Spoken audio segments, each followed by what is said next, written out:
Hi everyone, welcome to episode 5 of Healing Conversations with Ingrid and Gloria. And today we're going to be talking about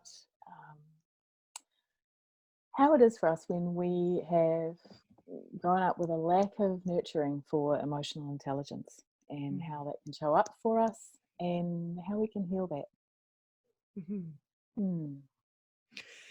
Well, what really comes to mind right off, Ingrid, is maybe it would be helpful for our viewers for us to unpack what is emotional intelligence and how would you describe emotional intelligence? Mm. How about, well, if I start, you chime in. Okay. So one really important aspect of emotional intelligence for me is being able to track my shifting emotional flavors in real time, so that I have a kind of ongoing connection to how my body and my nervous system are responding to what's going on in my world, kind of on an ongoing basis. That would be a Hmm. really key component of emotional intelligence for me. What about for you? Yeah, and also for there to have been, so there's an accompaniment that would happen. Yeah. Hopefully, Mm, from the time you're born, you have mm, some caretaking, loving individual that's tuning mm, into you. mm. That helps you then to even identify a part of that is knowing the sensations, Yes. to be able to even know where that is in your body, that when you're if your temples feel white hot, maybe that's anger popping up. Mm, Or mm. if your stomach's really clenched, it could be fear. So beginning to even know that your experience makes sense. Yeah. And that those physical sensations have a meaning, and um, and are not so scary that they're going to be overwhelming. Mm-hmm. That so that we can actually stay with them and learn to accompany them ourselves Mm-hmm. through having been accompanied in them by a caring other. Mm. Yeah. So there are those times in our lives, though, where there is an overwhelming experience. And so when there's a lack of nurturance, then that's when trauma can really take hold and shunt whatever the experience was into our implicit memory. Mm. And so being able to have a place where when something like that's happened, that you can come back and I guess part of emotional intelligence then is being able to make repairs because there's always inevitable ruptures in life. Mm. The Mm. unexpected happens a Mm. lot. Mm. And to know that there's a place, a safe haven, that you can unpack that and not be shamed or made wrong would Yeah. be really key. Yeah. Yeah. Because I suppose what that enables is a trust that we can stay present to our own emotional experience, Yeah. and also to others' emotional experience. That it's possible, even when things feel really challenging, to stay rather than needing to leave in some way. Yeah. Mm. Mm. Yeah. So bringing us right back to then, how does someone show up? How do they present when that's not been their experience? Mm. Mm. What might that look like in your experience? Um, I guess one of the ways that it can show up is that we can feel really uncomfortable with others' emotions Mm. and others' emotional expressions, um, to the point that uh, we might become extremely confused or distressed or shut down in the face of other people expressing pretty much any emotion, Yeah. sometimes, or sometimes it's particular emotions that we really struggle to be around when other Mm-hmm. people are feeling them. So we could end up feeling agitation or dismay or confusion, distress, anger, or we could just be desperate to get out of there. Mhm. Yeah, any of those could be possible. Yeah. Mm, mm, It also could show up where you just don't want to get too close. mm, So if someone comes in, even if they don't display a lot of emotion, just physically coming in close proximity. If you mm, have not been raised or had the experience of being nurtured, mm, especially with emotional intelligence, then mm. I wouldn't imagine that other human bodies feel real safe or comfortable. Yeah, yeah, yeah. So there might be a type of even isolating oneself without even awareness that they Mm, are doing that. They just mm, feel they're more on their own, and they mm, just like to get busy, and they might explore a lot of different topics or have a lot of alone time. Might enjoy mechanical things. yeah. Not meaning that people that enjoy mechanical things are have a lack of nurturance, but these are these are types of things that Yeah, that we get more about doing things independently. yeah. And actually, one of the other things that occurred to me just while you were speaking then, Gloria, too, is that we might seek connection through activity or through ideas. Um, that might feel more comfortable than Yes. other forms of connection. Mm, Yes. mm. Yeah. Very, I like the way you said that. Yes. And actually, one of the other things that occurs to me is I'm thinking about a number of people that I've worked with who have expressed something along the lines of, I feel like I just don't get social interaction. I wonder if I may be on the autism spectrum.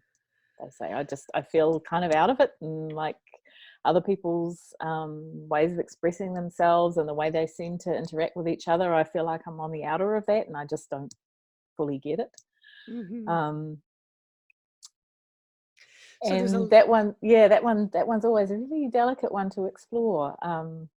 Because people are looking for an explanation for their experience, and they really desperately want to make sense, for yes. their experience to make sense. But it Yeah. feels really important not to kind of close off exploration by settling on a label, because there are so many reasons, which I guess is why we wanted to talk about this topic, why it can be difficult for us to get into rhythm with others' kind of social and emotional being. That may Yeah. not be about being on the spectrum or one of those more sort of I don't want to say easy explanations, but sort of familiar explanations for why that might be the case. Mm, Yeah. mm, Definitely. And one of the things I'm hearing in that, and also with my clients, or even my own life experience, is mm, like, well, how do you do that? How do you be able to just have a conversation like that? How do you know what to say next? I mean, mm, and so there's a almost like the left hemisphere dominance of wanting to know how, mm, and what it reflects is the lack of a safe container in order to explore and discover when one was younger. yeah. And so there is a more propensity to compare oneself and find Mm, oneself lacking. mm, mm, And so mm, a lack of maybe there's lagging skill sets in developing those social engagement skills mm, and how to have a conversation. What does mm, that look like? How do you pause for someone else to speak? I mean, and those are not things that actually are commonly taught. mm, I've mm. heard tell that they used to do etiquette classes. And I'm not so sure. When I was a child, they did home economics, and there were things like that they actually would go over and teach. And so Yeah. the part of it is cultural, Yep. and what's falling through the cracks as a Yeah. culture. Yeah. Yeah. But it also takes uh, trust, trust in the, let me try this idea on. Trust in the connection, Yeah. to really settle into listening to the other in a way that Uh, is deeply relational. And when it's hard for us to trust the connection, it's hard for us to drop into that rhythmic yeah. space with the other person. Does that feel true? Very, very true. Yes. Mm, I mm, don't need to worry about what I'm saying next because I'm actually mm, listening deeply. yeah. And then there's kind of an engagement. I've had experiences where people are like, oh, I'm so sorry to interrupt. It's like, oh no, we're just having an engaged conversation. It's like, that there can be Mm, that rhythm where you can mm, not really speak over one another, but there's a syncing up that's happening mm, in the conversation mm, that it starts to mm, take on of its own life, mm, perhaps. mm. And what a delightful way that is to be, you know, to have that kind of syncing up. Yeah. And so, one of the things about how do we heal, how do we Mm, begin to grow our capacity for emotional intelligence, mm, because we are neuroplastic. mm, mm, What's something that you would offer to our viewers around that? mm, mm.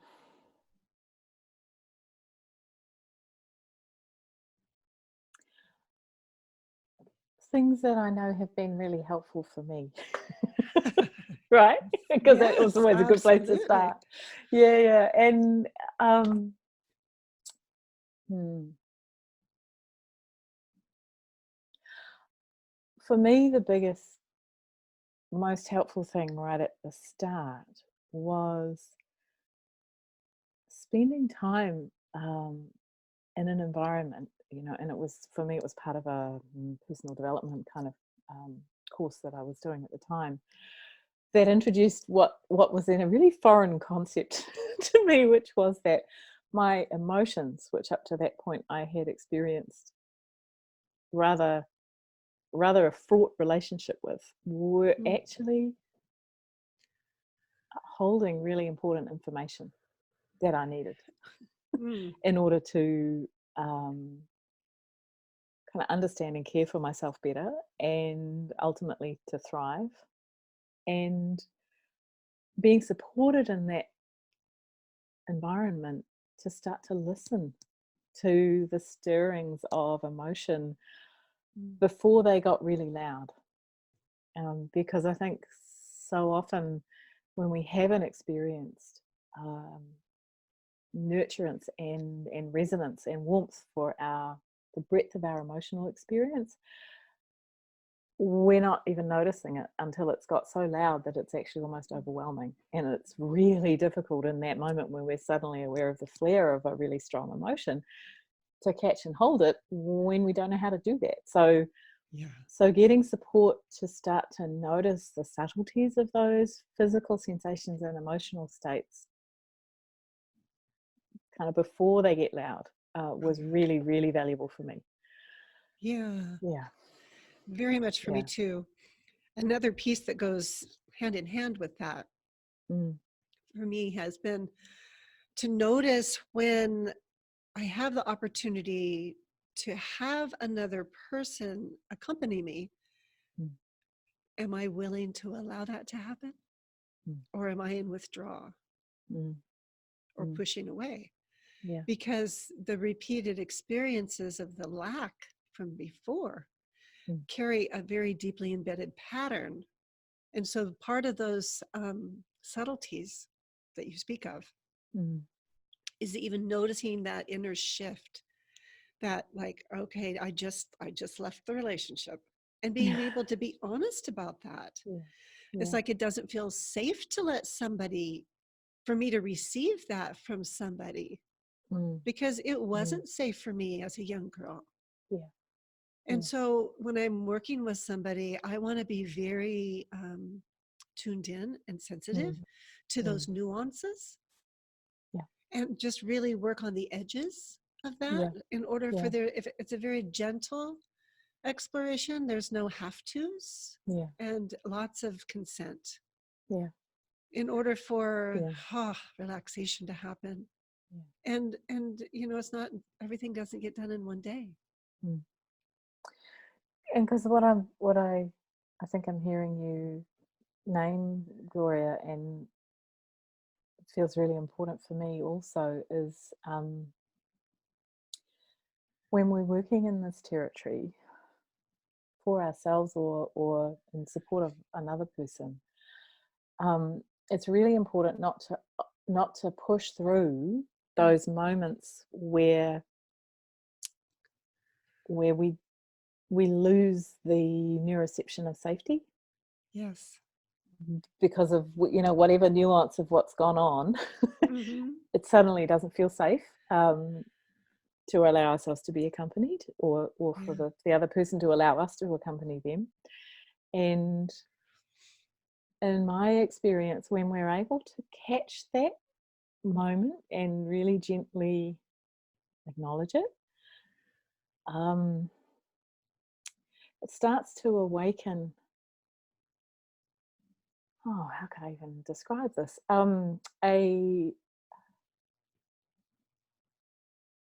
All of those parts that haven't felt welcome Yes. start to suddenly feel seen, and to know that it's okay for them to have the experience that they have. Yeah, that Yeah, it makes sense yeah, that they're having their own that yes, experience. that's right, that's right, Yeah. that's right. And there's so much richness of information in there about what our experience actually has been. Um, and at that point, that thing I named before, where people are looking for a label Mm-hmm. to explain how it is for them in relationship, um, that seems to start to soften, because people start to suddenly see the picture of how things have been for them, without so much as needing a label for it, a label for themselves to explain why it's hard, but suddenly going, oh, all of this has been true for me. Of course it makes sense that this is hard. Because Yeah. in this moment, in this moment, in this moment, I don't feel safe. Yeah. Of course it's hard. Mm, Yeah. And that mm, may very well open up a very deep need for mourning, for there to yeah, really slow it down, because yeah, there's acknowledgement of a lot of loss yeah, of, for many people, of what could have been yeah, if they had it. And so there can be sadness, but there can be anger. yeah. I And was just going when to there's say the that. anger, though, Mm, there's usually deep sadness underneath that. Yeah. yeah, And so yeah. I don't want to make any of those emotions wrong. Mm, Each one has some wisdom for us to mm, discover. yeah, yeah, yeah. Yeah. And I guess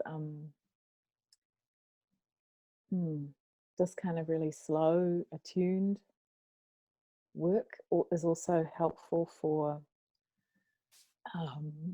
one of the other ways that um, a lack of emotional nurturance can show up, which is for people who um, don't really experience anything much around their own or other people's feelings, that they may be very disconnected from that Mm-hmm. whole realm of emotion, and have a kind of super rational approach to life and to how to navigate through life, and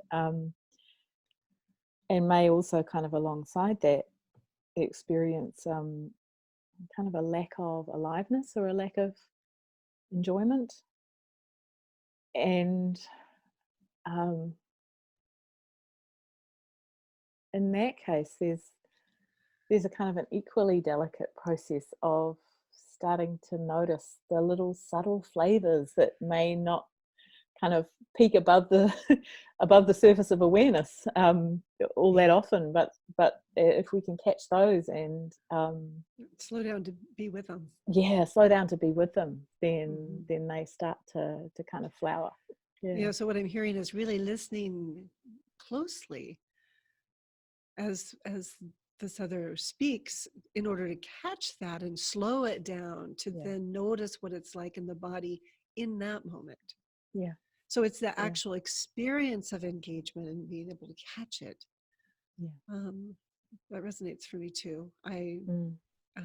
particularly remember there was a client that had a memory of being in a very exotic um, cruise, and there being this Mm. pool of beautiful water and this warmth and floating, and Mm. just how wonderful. So slowing down and just allowing that to be permeated through all the Mm. cells, Mm. Mm. and to create that as a safe haven that you can come back to. Mm. So that is one of the practices that can be helpful, is to Yeah. be accompanied to create that memory and then noticing where it's in the body so that you can revisit it, Yeah. and having that be a practice that Yeah. helps to strengthen that pathway. Yeah. Yeah. A savoring practice. A savoring practice, Yeah. yes. Yeah. Yeah. Yeah. That's not my term. I borrowed it from Deb Dana, her book. Oh, okay, but lovely. it really resonated. Yeah, as an important part of kind of awakening our capacity for um, the breadth of emotional experience. Mm. Hmm. When that's been And a bit closed off for us for whatever yeah, reason. Mm. another thing that I've encouraged clients to be able to do is to notice um, what feels good to them, and Yeah. to even create a little sanctuary for themselves. Mm. I remember Mm. one client didn't have a lot of space in the house. Mm. And so they took this one little corner, and they took a big, soft, easy chair and set it in one place. And then set Mm. up a little shelf in another place, and kind of just created pictures and soft blanket and pillow and a place for tea or music, and just to create a space that was Mm. just dedicated to nurturing self, Mm. Mm. and then to actually use the space. Yeah. Oh, that. Yeah, yeah, that too.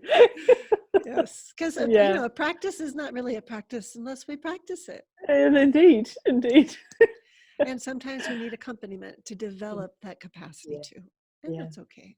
yeah, Yeah. yeah. Because it can be quite distressing um, for people who, might do something like set up that space and then hit all of the internal barriers to Mm. actually allowing themselves to go in and be in that space for any length of Yeah. time or with any regularity. It can be Yeah. very distressing. Mm. It could be. Yeah. Mm. And I suppose I'm thinking also, in the sort of the savoring, the savoring kind of aspect of growing emotional intelligence. Um, that, in my experience, is one of the aspects of offering equine-led experiences for Mm. people that can be really helpful because you're outside, you're in a beautiful natural environment. Um, it's a very kind of sensory rich environment that may not be a familiar or normal or routine environment for people, and so there's access to um, a kind of sensory richness which can help people to get in touch with um, flavors of emotion that they may not notice Yes. so much in their day-to-day life, and that can be a Absolutely. really beautiful aspect of that work. Mm. Yeah. Mm. And then also bringing in how the equine exponentially magnifies our capacity to feel, Yeah, even if we never have. yeah. You just, even by touching them, Mm. and noticing how that feels, Mm. to feel their Mm. breath. I mean, there's so many ways. Feel the breeze. Mm. Um, Really key for bringing in the sensory, and it can be quite gentle. Yeah. I've had clients that I've, I've worked with those that are on the spectrum, Mm. and horses, they're very good teachers Mm. of social skills, Mm. and they can be quite gentle, Mm. and they can also push in. It just it is, they're connecting from Yeah. the inside out, and so that can Yeah. help humans learn how to do that too. So I love that Yeah. you brought that in. It's beautiful Yeah. work. Yeah. And so if people are wanting to reach out to you, Ingrid, to be Mm. able to carry on this conversation further, to work with you in your hurt, how could they Yeah. reach out to you? Yeah. Well, I'd really encourage anybody who's interested to get in touch with me via my website, which is ingridgunby.com. And I'd really love to hear from you. And how about you, Gloria? How can people get in touch with you? Oh, you can reach me on my website, healingyoursanctuary.com. And there's a little place to click to have a little consultation. It's for free. And again, I would love to hear from folks as well. Yeah. Oh, thank you for this Oh, conversation. I look forward to our next one. yeah, me too. Me too. Thank you, Gloria. And see you next time. Bye-bye. Bye.